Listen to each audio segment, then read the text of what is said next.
Só os irmãos com a Senhor. Amém. É um motivo de grande alegria estar nesta casa. Quero agradecer pelo convite. Eu faço parte da igreja Vivendo o Nome de Deus, pastor Pai, pastor Alex, os pastores sabem que eu estou aqui.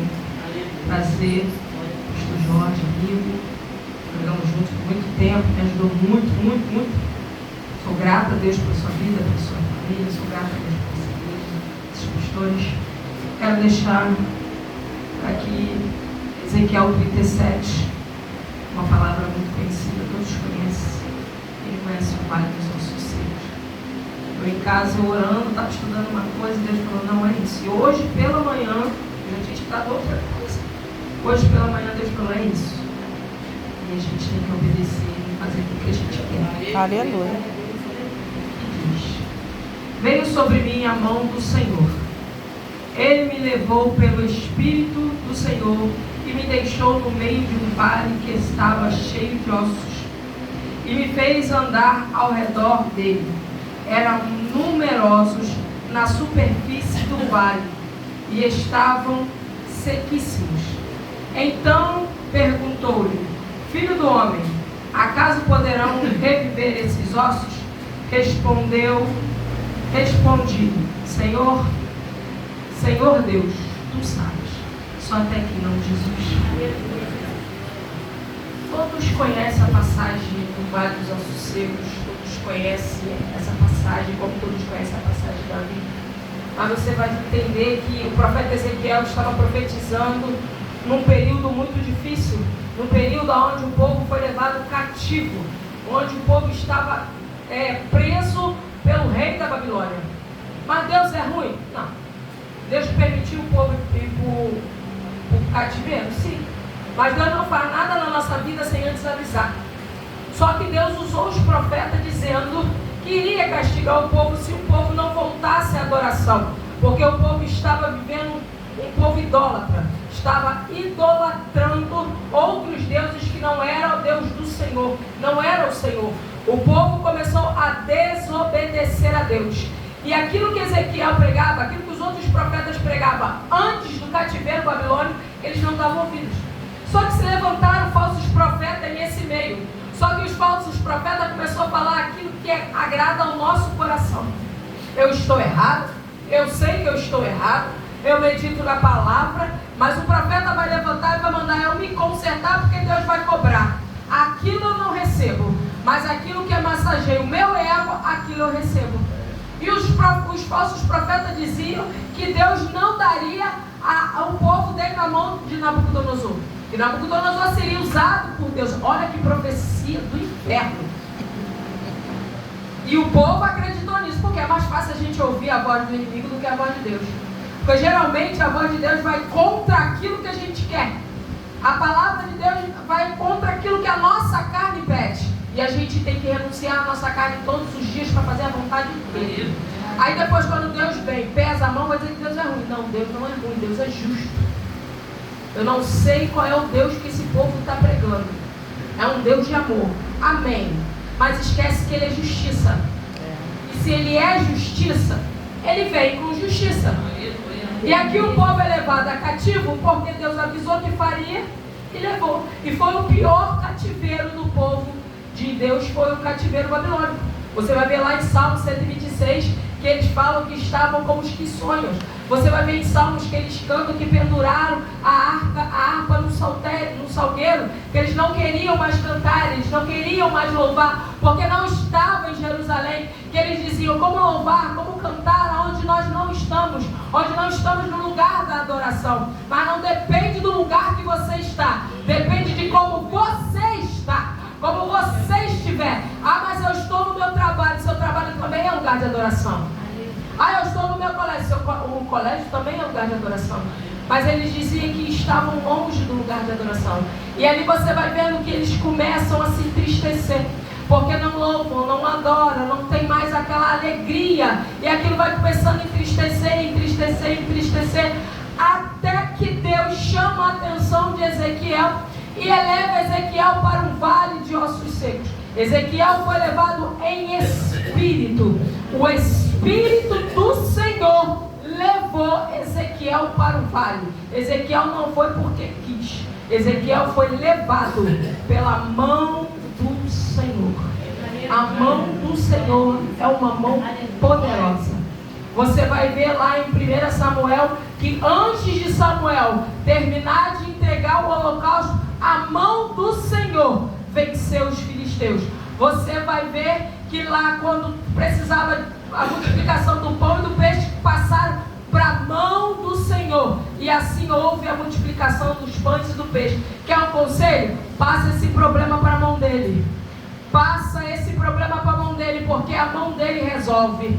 A mão dele tira, a mão dele põe, a mão dele cura, a mão dele pesa. Passa para a mão dele, porque na mão dele ele se resolve. Só que tem um problema: a gente põe na mão dele, só porque está demorando a gente vai lá e tira. Só que não é para tirar, é para deixar lá. Por quê? Porque tem um tempo. Tem toda uma ordenância. Porque você vai ver lá em 1 Samuel que antes do povo, antes de Deus usar a sua mão para vencer os filisteus, primeiro teve o quê? É de todo o coração. Tem arrependimento. Porque Samuel vai perguntar ao povo: vem a mim, é de todo o coração? Vocês estão arrependidas de todo o coração? Porque se não for de todo o coração, não vou orar não. Porque é tempo perdido. Porque quando é Deus que está cobrando, não adianta você orar. Então antes de orar, pergunta primeiro: é de todo o coração? Para você não entrar em guerra que Deus não mandou você entrar. Para você não orar por aquilo que Deus não mandou você orar. Então pergunta primeiro. E Samuel pergunta e ele diz: é de todo o coração. Então tira lá de dentro os balaíns, tira os deuses estranhos que vocês colocaram lá dentro. Vai tirando, porque se tem arrependimento tem que ter mudança. Mudança de caráter, não remorso, arrependimento, mudança de caráter. E aí o povo começa a limpar. Aí depois que eles tiram, o que Samuel fala para eles? Voltem a orar, voltem a jejuar, voltem a ler a palavra. Aí sim o Senhor respondeu. Aí sim a mão do Senhor fez. Mas não é de qualquer maneira que essa mão vai agir sobre as nossas vidas. Tem toda uma ordenança. Se obedecer, tem vitória. Se não obedecer, tem perca de vitória. Vai perder a guerra, vai perder a batalha. E você vê que Deus leva Ezequiel para esse vale. E Deus faz uma pergunta para Ezequiel: poderá viver esses ossos? Você olha para um vale de osso sequíssimo, sequíssimo, sequíssimo, e Deus te faz uma pergunta: poderá reviver esses ossos? E Ezequiel pergunta para ele: Senhor, tu sabes, porque ele sabe de todas as coisas, eu não sei de nada. Aos meus olhos é impossível, mas aos olhos de Deus, o que é impossível para o Deus que nós servimos? Nada. É praticamente isso que o profeta diz: aos meus olhos, tem jeito não, hein? Aos meus olhos vai continuar assim, mas aos olhos do Senhor. E outra coisa que me chama a atenção é quando Deus diz para ele: vê e me fez ver e andar ao redor. Como diz o evangelista na minha igreja, nada está escrito na Bíblia por acaso. Por que ele enfatiza que ele manda ele andar ao redor? Porque você vai ver que Deus vai falar para ele: então me disse, filho do homem, estes ossos são toda a casa de Israel. E eis que dizem: os nossos ossos se secaram, e percebeu a nossa esperança, estamos de todo modo exterminados. Para Ezequiel é só osso. Para Ezequiel é um vale de osso. Está morto, não tem jeito, acabou. Não existe vida. Mas para Deus é o povo de Israel. Mas para Deus é o povo dele. E Ezequiel vê de um jeito e Deus vê de outro. Por que ele diz ao redor? Porque é o povo de Israel. Está seco, mas ainda é povo. Está quebrado, mas ainda é vaso. Está parado, mas ainda é vaso. E por que ao redor? Porque você não pode pisar no osso. Não pode pisar, porque Deus está falando para ele: eu quero que você pise, eu quero que você profetize, porque é meu osso, é meu povo, é minha terra, é eu que vou fazer. Então tenha cuidado quando você vê um osso. Então tenha cuidado quando você vê caído. Por quê? Porque ainda é servo, porque ainda pertence ao Senhor. E é por isso que ele diz para ele: não pisa no osso, anda ao redor. É osso, mas é o povo de Israel. É a Bíblia que diz, que ele diz para ele, esse vale de ossos secos é o povo de Israel. Deus não vê como eu vejo, como você vê. Deus está vendo o povo por dentro. O povo está andando, o povo está comendo, mas está morto, está seco, não tem vida. Mas eu estou vendo que está tudo bem. Está rindo, está cantando, está pregando, mas está morto. Não tem vida. E é isso que Deus está mostrando para Ezequiel. O meu povo está morto. O meu povo está sem vida, Ezequiel. E você acredita que eu posso trazer vida para esse povo?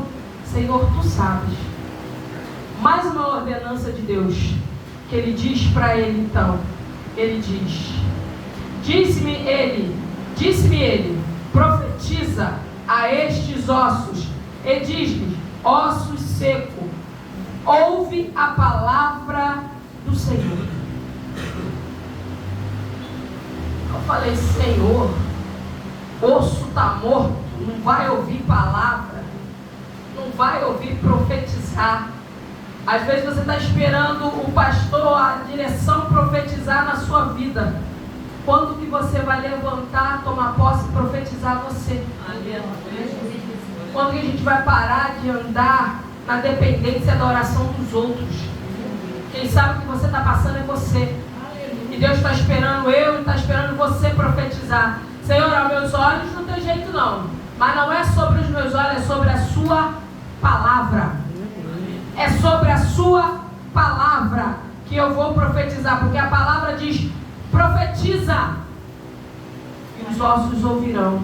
Quem deu ouvido à palavra do Senhor? Quem anda dando ouvido à palavra do Senhor? Como que quer ter vida se não medita na palavra? Aí eu pego um trecho aqui que fala comigo e acabou. Não.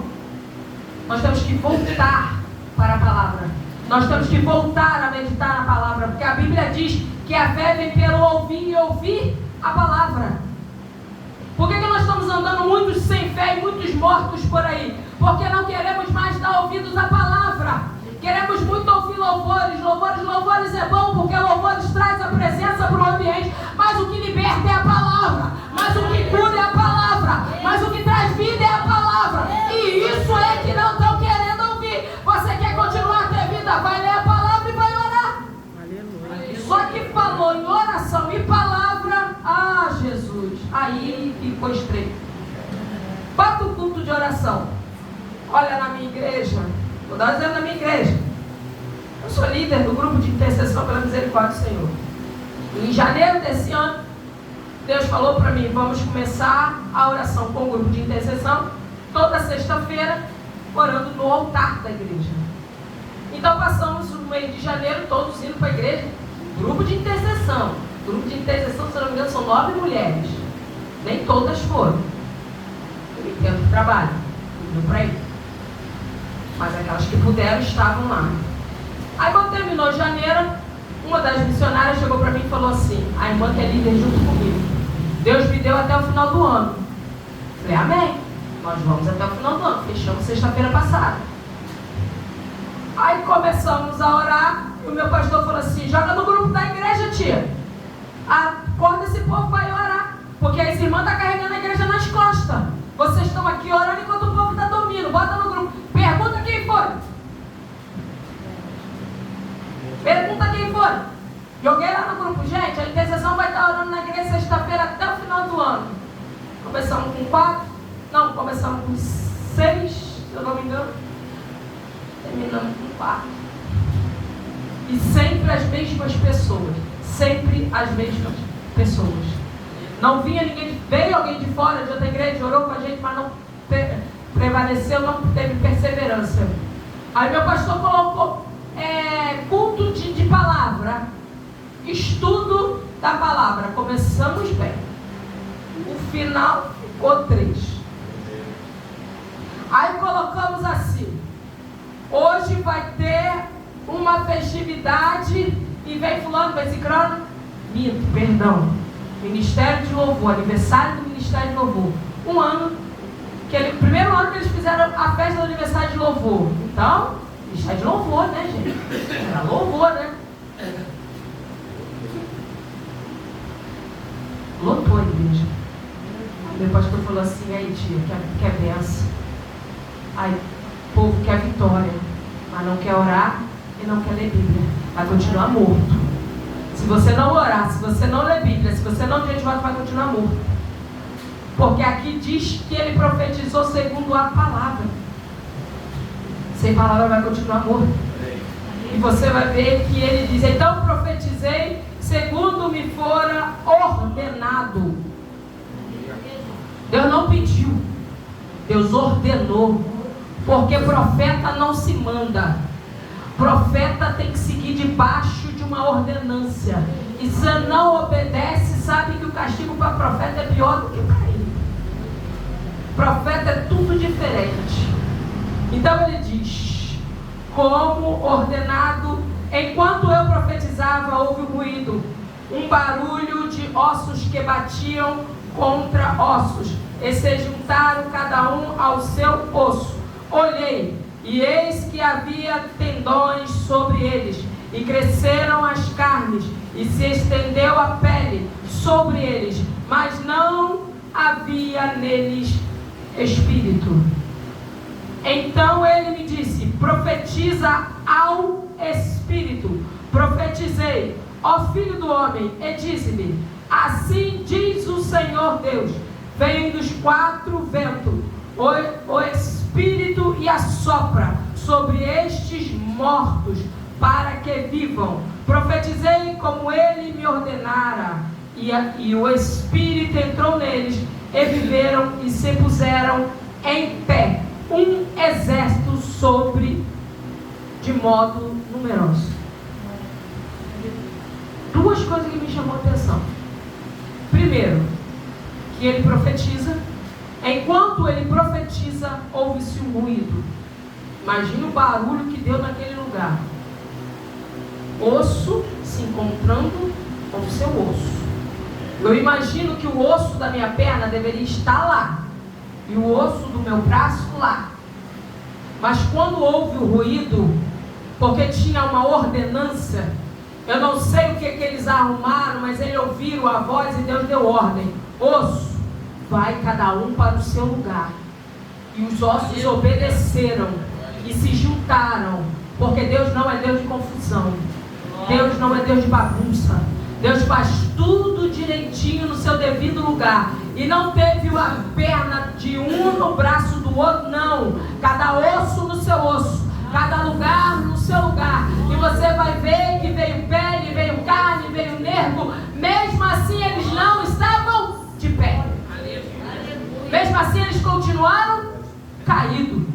Mesmo assim eles continuaram prostrados. Só ficaram de pé quando o Espírito do Senhor entrou sobre a vida deles. Então não tem crente que fique de pé sem a presença do Senhor. Não tem crente que não faça a obra do Senhor sem o Espírito do Senhor, sem o Espírito de Deus, sem a presença de Deus. Somos como folha seca que bate o vento e vai para onde nós levar. Mas sem a presença, como diz Moisés: Senhor, se o Senhor não for conosco, nem do lugar eu saio. Moisés, esse povo entristeceu meu coração, Moisés. Eu vou mandar um anjo. Senhor, eu não quero um anjo, eu quero a tua presença. Mas o anjo vai debaixo da minha ordem. Eu não quero um anjo, eu quero a tua presença. Porque o que traz vida não é o anjo, o que traz vida é a presença. O que traz ordenança é a presença, não é o anjo. Então, se Deus não for, nem do lugar eu saio.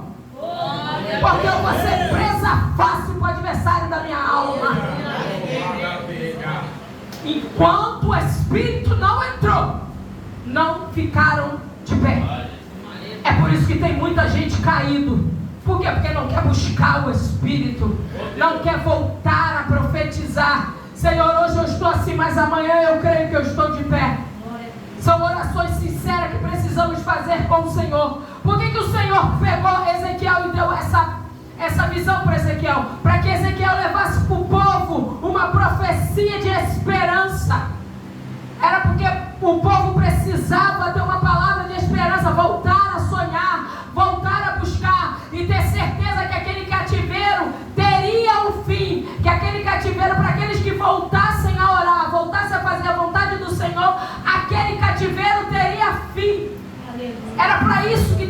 o Ezequiel naquele lugar. E outra coisa que me chama a atenção, se era o povo de Israel, se era osso, estava morto, quando fica de pé, por que Deus diz que é um exército? Por que Deus diz para ele, é um grande exército? Porque Deus não nos chamou para ficar sentado, Deus nos chamou para a guerra, Deus nos chamou para a batalha. Uma vez eu conversando com uma pessoa, ela pegou e falou para mim assim, eu sou ovelha. Eu falei, amém, mas tu és soldado. Sou nada, eu sou ovelha. Eu falei, também sou ovelha. Mas a Bíblia diz para revestir de toda a armadura de Deus. Para que pega a armadura se não é para ir para a guerra? Você vai vestir a armadura só para ficar sentado dentro de casa? Não. Eu falei, então para que a Bíblia diz que você tem que pegar a armadura? E por que Deus não falou assim, levantei um grande povo, levantei o meu povo? Por que ele não diz assim, assoprou o vento, entrou o Espírito e levantei meu povo? Não, ele diz, levantei um grande exército. Porque Deus não nos chama para ficar de qualquer maneira. Deus nos chama para a guerra, Deus nos chama para a luta. Deus põe vida na nossa vida, para que nós na nossa carne, para que nós venhamos lutar. Lutar para quê? Lutar para não perder a salvação, lutar para vencer a nossa carne. Porque o adversário da nossa alma, ele vem nos afrontando todos os dias. Quando a gente abre os olhos, ele já está ali pronto para nos afrontar. Porque ele não desiste. Nós desistimos, nós paramos no meio do caminho, mas o diabo, ele desiste não. Ele cai hoje, amanhã ele vai bolar outra estratégia para tentar te parar. Amanhã ele vai pegar outra coisa para tentar te parar. E se nós não tivéssemos revestido da presença do Senhor e da palavra, nós vamos ser engolidos por ele. Nós vamos parar por ele. E outra coisa, irmãos, como eu ouvi o pastor Demercide falar aqui, que Saul se levanta contra Davi, porque Saul sabia que estava fazendo coisa errada e Deus já tinha levantado um outro rei. Saul sabia que era Davi. Então, por causa de uma cadeira, Saul queria matar Davi. Só que Davi não estava nem aí para a cadeira. Davi estava aí para adorar o Senhor. Davi estava aí para fazer a vontade do Senhor. E ele entendeu que Saul era uma alma. E ele não podia matar Saul. Nós não podemos tirar a vida de ninguém. Só quem tem esse direito é o Senhor. Só que a gente, às vezes, muitas das vezes, com palavras, estamos jogando lá fora. Estamos matando e jogando lá fora. E como foi dito aqui pelo irmão, não estamos nem aí para ir lá buscar. Eu estou aqui, eu estou vivo, eu estou aqui pregando, eu estou sentindo a presença. E aquele irmãozinho que você jogou lá fora? Com as suas atitudes? A minha pastora, semana passada, falou uma coisa no altar que ardeu na minha alma. Que ela falou assim, que as minhas atitudes não tirem ninguém daqui de dentro e jogam lá fora. E eu comecei a orar desse jeito. Senhor, que as minhas atitudes não tirem ninguém da tua casa e jogam lá fora. Porque, irmão, a gente não sabe o preço de uma alma. A gente não sabe o valor de uma alma. Foi pagado por preço de sangue. O que eu tenho visto de gente lá fora. Ah, mas ele que quis. Ele foi porque quis. Ele poderia ter ficado? Ele poderia. Mas a Bíblia diz que a gente tem que suportar os fracos na fé. Eu não tenho fé que a irmã tem. De repente, a luta que ela está enfrentando, eu não aguentaria passar. Mas não é por isso que eu vou começar a julgar a luta dela. Ou me achar melhor porque eu aguento uma luta e ela não. Deus não dá nada daquilo que a gente não consiga passar. E Deus nos dá estratégia para passar, para lutar, para vencer. Nós temos que vencer todos os dias isso aqui, ó. Uma vez eu estava em casa, eu falei assim, Senhor, o Senhor viu que fulano falou, olha, gostei disso não, hein? Deus falou para mim assim, fica quieta, fecha a boca, fica quietinha, porque quem manda na sua vida sou eu. Se fosse para a gente resolver na força dos nossos braços, a gente precisa orar. E vai dar ruim, pode ter certeza que vai dar ruim. Eu falei, então eu vou ficar quieta. Deus falou assim, olha no espelho, olha para você, vê se você é perfeito. Quantas e quantas das vezes você também falou coisa que feriu lá fora? Agora doeu em você. Fiquei quieta, fui só orar.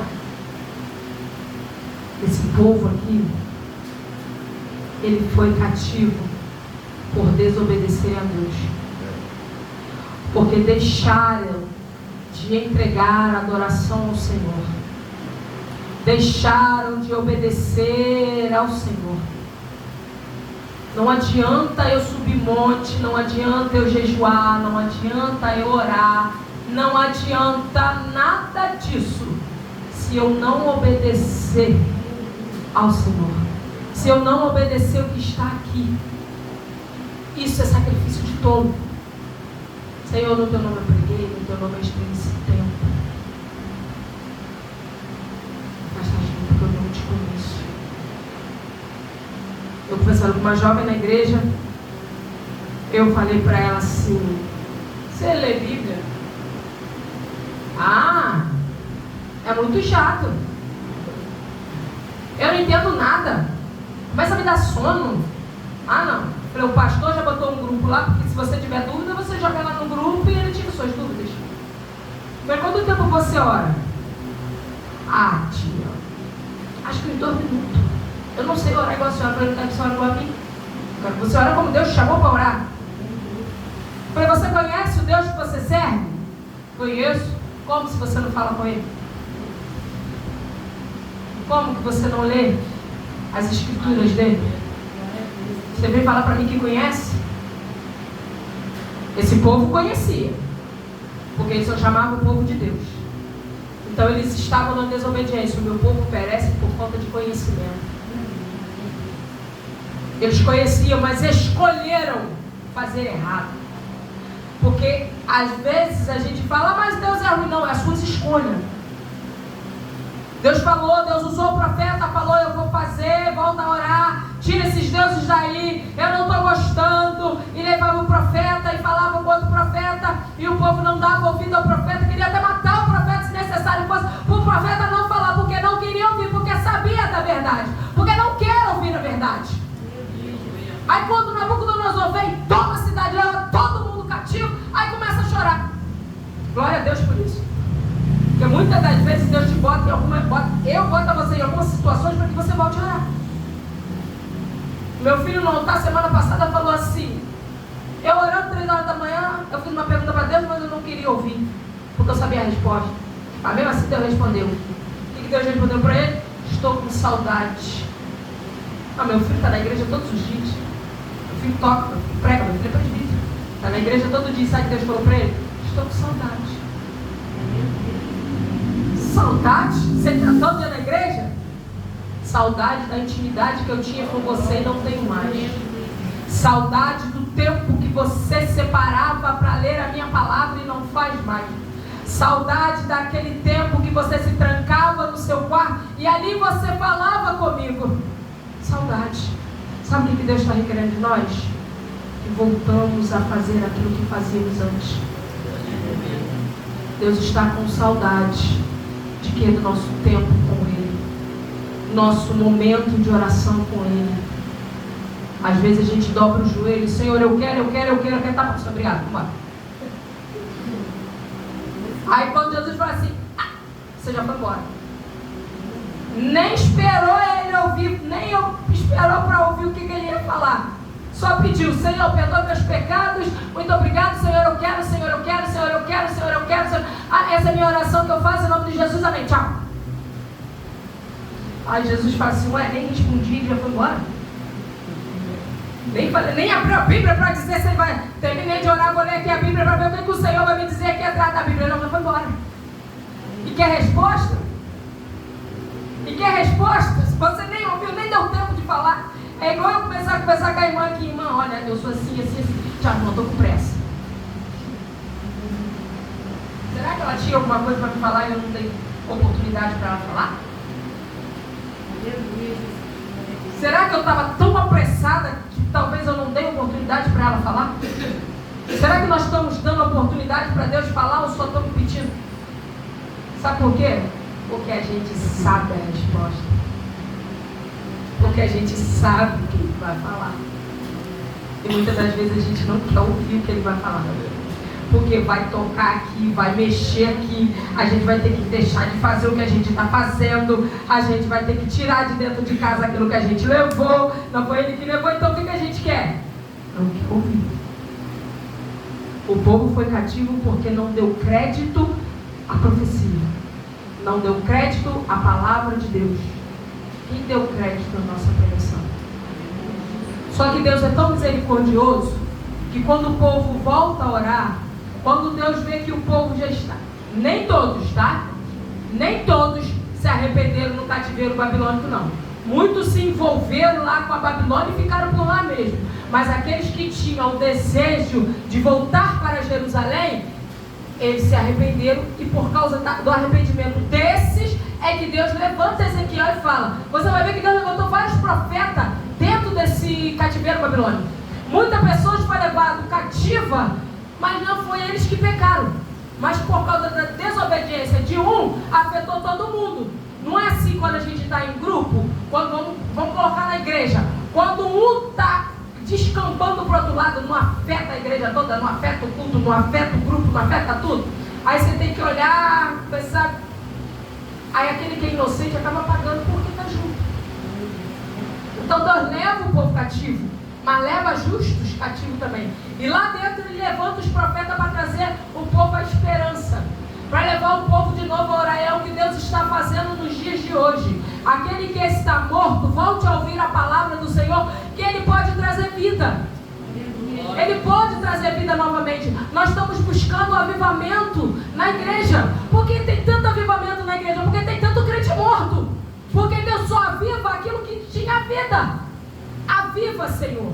Aviva, Senhor. Olha, eu acho que esse ano foi o ano que eu mais vi essa placa. Avivamento, não sei o quê. Que aviva... Por quê? Porque está morto. Aí eu te pergunto, ficaram vivos depois do avivamento? Se ficaram vivos, foram 2 ou 3.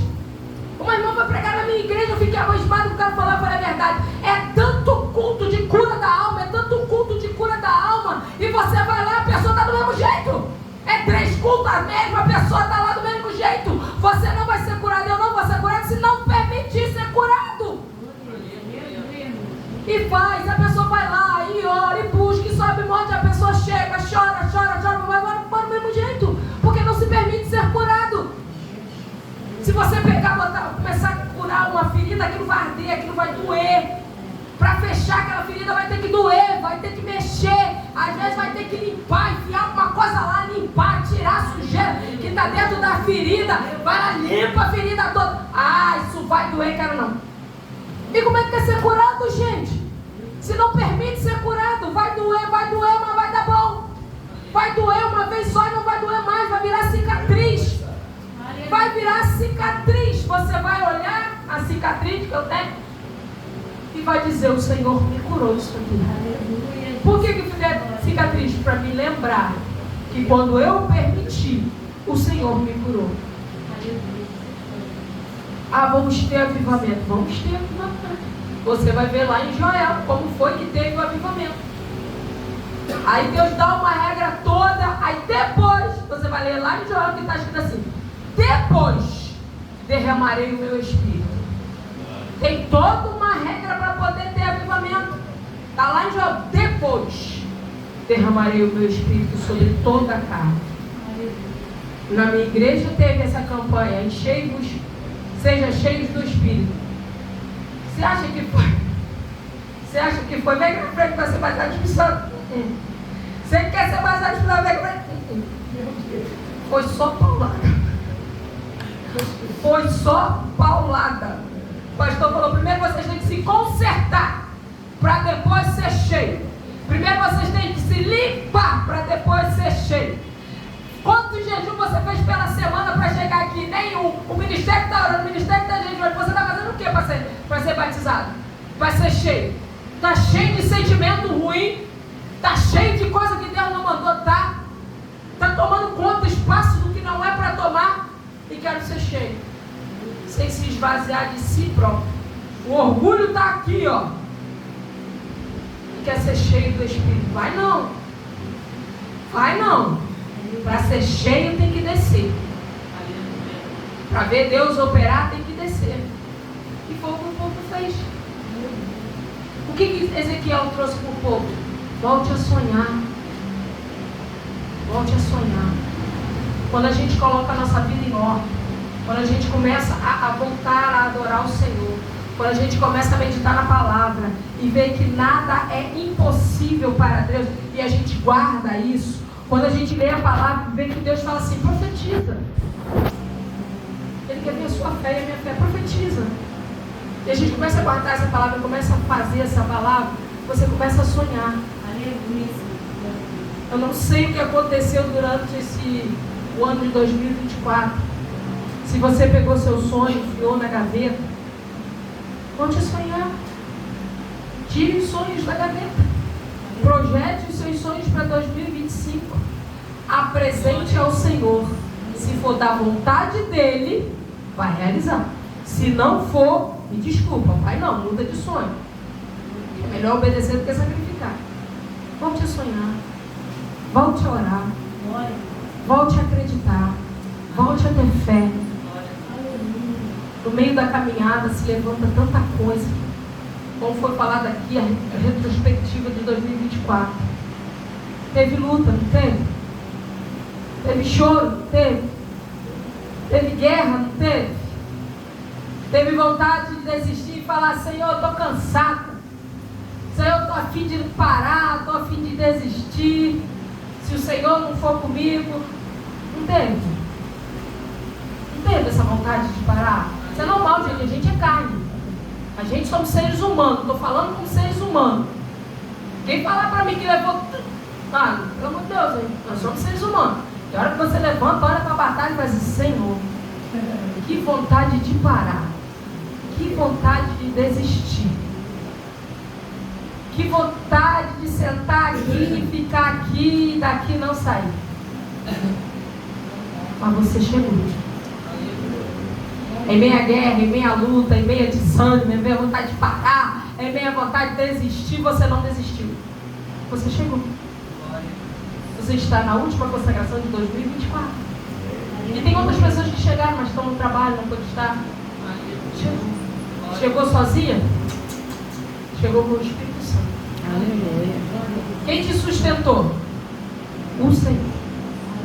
Quem te fez chegar? O Senhor. Por que aconteceu? Porque você escolheu obedecer ao Senhor.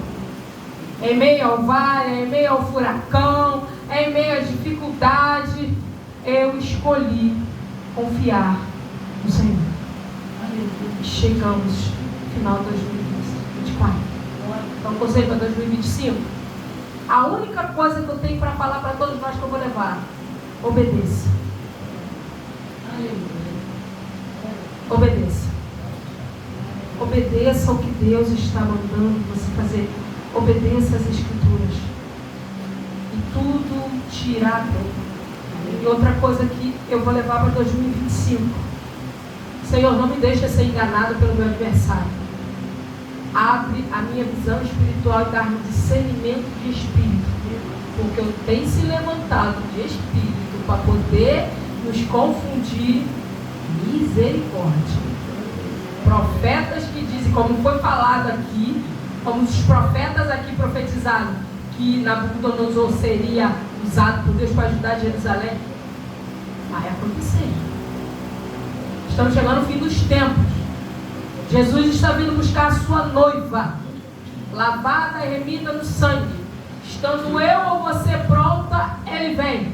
Se ele não vier no coletivo amanhã, ele pode vir no individual para mim hoje. Ele pode vir no individual para você hoje. Então venhamos seguir em obediência com ele. Para quê? Para estarmos com ele na glória. Qual foi a promessa que ele deixou? Eu vou, mas eu volto. Eu irei, mas voltarei. Eu irei, mas não vos deixarei órfãos. Para quê? Para que nós venhamos ter vida. Vida com Cristo. Que não venhamos ser apenas mais um na multidão. e venhamos ser o exército de Cristo. E qual é a nossa primeira guerra? Contra nós mesmos, contra a nossa carne. A gente bota muita culpa no irmão, mas é a nossa escolha, a nossa carne. A nossa carne pesa para o pecado, mas o Espírito aponta para Deus. Então todos os dias nós temos que lutar contra a nossa carne, não fazer a vontade dela. Essa é a nossa maior luta contra as potestades, contra nós mesmos. Quando nós entendermos que nós não somos perfeitos, temos que melhorar todos os dias, seremos os cristãos bem melhor. E se nós continuarmos a meditar nesta palavra e estar sempre meditando e buscando o Senhor em jejum e oração, estaremos sempre vivos. E um conselho: faça a oração sincera com o Senhor. Está ruim, está ruim. Fala para ele que está ruim. Você não vai contar no microfone, né? No seu íntimo com Deus, no seu cantinho com Deus. Senhor, hoje está doendo. Senhor, hoje eu estou fraquinho. Senhor, hoje eu não estou aguentando não. Seja sincero. Se não tiver palavras, deixe as lágrimas falar por você. Eu não entendo lágrimas não, mas Deus entende. E as suas lágrimas para mim eu não vou distinguir se é de alegria ou se é de tristeza. Então eu não entendo lágrimas não. Se Deus não falar para mim, ela está chorando de tristeza, para mim está chorando de alegria. Porque tem gente que entra na presença do Senhor e chora. Chora por quê? Porque está sentindo a presença. Não, porque é de tristeza. Então quem entende lágrimas é o Senhor. Chore para Ele. Fale com Ele. Seja sincero com Ele. Permita ser curado. Pega a sua armadura e parte para a guerra. Porque a vitória é certa. Em nome de Jesus. Que o Espírito Santo de Deus possa falar melhor em cada coração. Esse agradecimento a oportunidade em nome de Jesus.